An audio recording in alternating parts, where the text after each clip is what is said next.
We used the money from your mother-in-law's savings for this trip. It'll eventually become Tyler's inheritance anyway, so it's fine, right? My brother and his wife rushed over immediately after my mother passed away, not to offer condolences, but to get her bank book and withdraw her savings before I could submit her death certificate to the government office. You used Mom's money? Huh? Trying to suppress my anger, I asked Carol, who casually responded, "Yeah, we spent about $10,000 on the trip, LOL. The audacity of my brother and his wife, who conspired to use my mother's money without permission, made me furious for a moment. But then I remembered something. Right, these people don't know. I couldn't help but laugh. Ha ha ha. My condolences.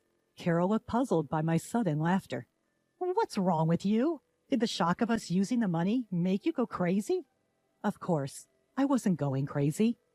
I just couldn't help but laugh when I imagined the surprised faces of my brother and his wife when they found out the truth and their miserable fate. Their carefree days were probably numbered. I am Samantha, a very ordinary office worker, raised by kind parents. My parents were always good-natured, constantly thinking about what they could do for others. Their kindness sometimes led them to being deceived or burdened with unfair responsibilities, but I admired them nonetheless. However, my brother Tyler had a completely different personality. He was always calculating what was beneficial for him and acted accordingly. To him, our parents, who would go out of their way to help others, were incomprehensible. As Tyler grew up, his rebellion against our parents intensified. In high school, he began to demand more money from them, saying, "If you can afford to do something for others, you can give me more allowance." Despite accepting Tyler's personality, our parents never changed their beliefs. Their unwavering character only frustrated him more. Tyler's negative feelings towards our parents only grew stronger in college. Taking advantage of the fact that our parents paid for his tuition, Tyler spent his college days partying and eventually failing a year, which caused them trouble. Parents should naturally devote themselves to their children, right? Or can you only be kind to others, but not your own family? Tyler continued his selfish behavior with such justification. I once heard him brag to his friends, "My parents are so gullible, LOL." After graduating college, Tyler moved out and started living on his own. Although he left home without notice, he complained, "I can't live a decent life on my first paycheck," and kept coming back to our parents' house to get living expenses before returning to his own place. Our parents worried about him and kept giving him money as requested. When I got a job, I decided to support our parents financially in place of Tyler. "Samantha, it's your hard-earned money, so you can use it however you like." Although my parents said this, I wanted to help them, so I continued to give them money as if it were their grocery expenses. This lifestyle continued for several years, and Tyler, who only showed up to ask for money, unusually invited me and our parents to a restaurant to talk. At the meeting place, a beautiful woman was sitting next to Tyler. "Dad, Mom, Samantha. Let me introduce you. This is my girlfriend, Carol." The woman introduced as Carol bowed her head slightly. "I've decided to marry Carol. We'll be busy preparing for our new life and the wedding, but I hope you'll support us." I thought support meant something like, "Please take care of Carol." But it seems my older brother had a completely different idea in his head. He asked our parents to pay for his wedding and new home. Knowing our parents' inability to say no when it comes to helping others, he skillfully persuaded them to cover all the expenses. Even after the wedding and the purchase of the new home, he continued to get money from them. Carol, his wife, became accustomed to this and started living more extravagantly. However, this lifestyle didn't last long. Our father's health deteriorated, and he was hospitalized. Even with insurance, hospital stays are expensive. To ensure our retired parents wouldn't struggle financially, I suggested to my brother that we both share the burden of the hospital bills. "I've been living at home and getting help from Mom and Dad, and you've received a lot of financial support from them too, right? This is the time to help them out. But my brother didn't agree. What? Why should I? It's Dad's fault for not taking care of his health. He neglected himself while helping others. That's his responsibility. After that, my brother stopped visiting our parents' house altogether. Neither he nor Carol visited our father even once while he was in the hospital. My mother and I desperately took care of him, but he passed away. Even when we informed them of our father's death, they didn't help with the funeral arrangements. They showed up briefly at the funeral, but didn't greet our relatives properly and left. Our relatives looked at them with disdain, but they probably didn't care. My mother, who had bravely acted as the chief mourner during the funeral, began to lose her energy after the funeral, clearly affected by the loss of my father. Tyler, Mom has been feeling down lately.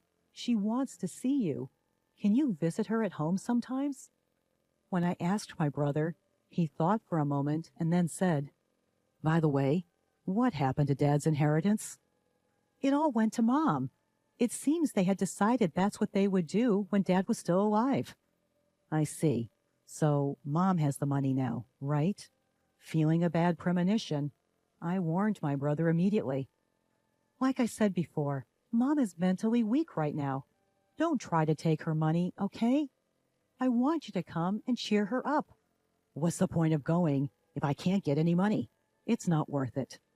When I insisted that we wouldn't give him any money, he never visited our parents' house. And then, half a year after our father's death, our mother passed away too. Even knowing our mother's weakened state, my brother never showed any concern. When he learned of her death, he rushed back to our parents' house. I thought he would fulfill his duty as the eldest son during the funeral. But as it started, he and his wife disappeared. I called his cell phone, but it went straight to voicemail. In the end, I took on the role of the chief mourner instead of him and managed to finish the funeral. It was a few days later when I finally got in touch with my brother. Ah, Samantha? This is Carol. When I called my brother's phone, Carol answered. Tyler is busy with boarding procedures and can't answer the phone. Boarding procedures? Carol, where are you? We're at JFK Airport. We're leaving the United States in a few hours, LOL. Are you leaving the United States and going abroad? Yes, we're going on an international trip. I was surprised at my brother and his wife's decision to go on a trip abroad, right after our mother's death. But I was even more shocked by what Carol said next. We're really grateful to our mother-in-law, you know. Thanks to her, we're able to enjoy this luxurious trip abroad. Haha. What do you mean by that? Well, we used our mother-in-law's savings for this trip. It was going to be Tyler's inheritance anyway, so why not? From Mom's savings? How did you get that money? When we visited her house, we borrowed her bank book and seal. We knew we wouldn't be able to withdraw money once the death certificate was submitted, so we hurried. The real reason they rushed to our mom's house after her death was to get the bank book and withdraw the money before I submitted the death certificate. So you used Mom's money? Trying to suppress my anger, I asked Carol, and she casually replied, Yes, we already spent $10,000 on the trip expenses. It's a good thing Tyler's plan worked out. For a moment, I was furious at the audacity of my brother and his wife for using our mom's money without permission. But then I remembered something. That's right. They don't know. I couldn't help but laugh. Serves you right. Confused by my sudden laughter, Carol asked, What's wrong with you? Did the shock of us using the money make you lose your mind? Tyler is the eldest son, so it's natural for him to inherit more, right? Laughing, I answered, Sure, that's fine. I'll give up my inheritance so Tyler can inherit everything. That was your plan all along, right? Upon hearing this, Carol happily said, Oh my, you're quite understanding. By the way, please make sure to arrange for all of Mom's mail to be sent to your house from now on. Don't worry, it's a simple task. I'll let Tyler know. Carol hung up the phone cheerfully. I didn't hear from my brother again until they returned from their trip. Samantha, Carol told me you're giving up your inheritance. Yes, but more importantly, Did you handle the mail forwarding for Mom's mail? Yeah. I took care of it as soon as we got back. Good to know. You're not going to change your mind later, are you? You won't say you should have inherited after all? Of course not. I still believe my decision was the right one. Well, it's only right that I, the eldest son, inherit everything. Ha ha. My brother said this and ended the call in high spirits. But a few weeks later, he called again, sounding panicked. There's a collection notice addressed to Mom in her mail. What's this about? Oh, is it from the bank? Our parents always wanted to help people in need and would accept any request. This included money matters. If someone asked to borrow money, they would even borrow from the bank to lend to others or become a guarantor if asked. As a result, their debt grew more and more. The amount of debt was far greater than the savings, so inheriting would clearly put them in the red. Did you know about this? My brother raised his voice. You knew Mom had debt, right? Why didn't you say anything? There was no point. What? You're saying it's meaningless? You knew about the debt, so you gave up your inheritance, right? If I had known, I would have given it up too. That's impossible. Why the hell is it impossible? Tyler, you took money from Mom's bank account to go on vacation, didn't you? So what? What does that have to do with giving up the inheritance? It's a big deal. What you did is considered a simple acceptance of the inheritance. Simple? What does that mean? Explain it so I can understand. I explained to my brother that by withdrawing money from our deceased family member's account for his own use before the inheritance process, it was seen as a simple acceptance of the inheritance. I've never heard of such a thing. Of course not, huh? Not many people would even consider using a deceased family member's savings for their own selfish desires, so it doesn't come up in conversation. You're just making stuff up because you want the inheritance for yourself. I have a lawyer friend, you know. They'll find out if you're lying. My brother hung up the phone and apparently told his lawyer friend what I had said. He called back later, but his previous bravado was gone. Samantha, you were right. I can't give up the inheritance now, it seems. It appeared the lawyer had given him the same answer I did. Finally, my brother realized he had inherited the debt. He had always begged our parents for money, never knowing they were accumulating debt behind the scenes. It wouldn't be an exaggeration to say it was his own fault for contributing to the debt. Still, my brother desperately tried to find a way to avoid paying it back. He and his wife, Carol, probably didn't have much savings since they spent their earnings freely. It was clear they didn't have the means to pay back the debt. My brother tried to sweet-talk me. Hey, Samantha, our parents are gone, and it's just us siblings now, right? Isn't this the time to join forces? Join forces? What do you mean? I think we should work together to pay back our parents' debt. Now's the time to show our filial piety. So forget about the inheritance and help me pay back half the debt. I sighed heavily at my brother's selfish proposal, which was too little, too late. What are you talking about? When Dad was in the hospital, I said we should help our parents together, but you pushed me away. I was busy at the time. No matter how busy you were, you didn't visit Dad in the hospital even once. And you didn't support our grieving mother afterward. I don't want to hear the words filial piety from someone like you ever again. With nothing left to say, I left my brother hanging. Have you ever done anything for someone else, Tyler? I know you took advantage of our kind parents, but there's no one who will help someone who can't do anything for others, even if they're family. But if you don't help me, Carol and I can't pay back the debt by ourselves. Are you going to abandon your brother? We're family. When Dad was in the hospital, you abandoned him, saying it was his own fault for not managing his health. This time, using Mom's savings is your own fault. I regret that, okay? I've changed. Have you? I still think you're just desperate to reduce your own debt. And even if you've changed, the person you should apologize to is no longer in this world. It's too late. I cut off my brother and hung up the phone.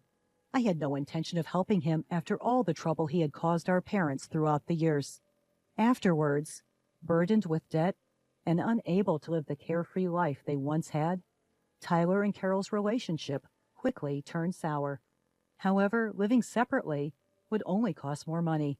Unable to afford even the moving expenses, Tyler and Carol had no choice but to continue their married life together, bickering all the while. At first, they tried to save money and pay off the debt little by little from their salaries, but it didn't last long. Neither Tyler nor Carol could forget their luxurious lifestyle, and they would secretly spend money behind each other's backs, causing their debt to never decrease. As a result, they blamed each other for their inability to reduce the debt, further damaging their relationship. Their marriage continued to crumble in this vicious cycle. On the other hand, I finally found the time to properly mourn our parents. I remembered how, during our parents' funeral, countless attendees tearfully expressed their gratitude for the help our parents had provided them when they were in need. Realizing how many people our parents had helped made me feel even more proud of them. It was ironic that my brother, who had never shown any gratitude and had always caused trouble for our parents, ended up shouldering the debt that resulted from their acts of kindness. Even though they were drowning in debt, I still admired our parents for never giving up on helping others. With these thoughts in mind, I continued to pay my respects to our parents at the family altar every day.